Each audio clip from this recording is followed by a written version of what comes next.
ঈদের বাজার। স্বাধীন সার্বভৌম বাংলাদেশে এই প্রথমবারের মতো তার আশীর্বাদের সওগাত নিয়ে এলো খুশির ঈদ। এক মাস কৃচ্ছ সাধনের পর স্বাধীন পরিবেশে পবিত্র ঈদ এলো সাম্য, মৈত্রী ও আনন্দের বাণী নিয়ে।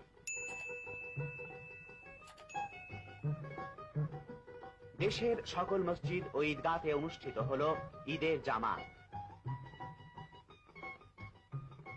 রাষ্ট্রপ্রধান বিচারপতি জনাব আবু সঈদ চৌধুরী শরীক হলেন ঢাকার আউটার স্টেডিয়ামে অনুষ্ঠিত ঈদের জামাতে।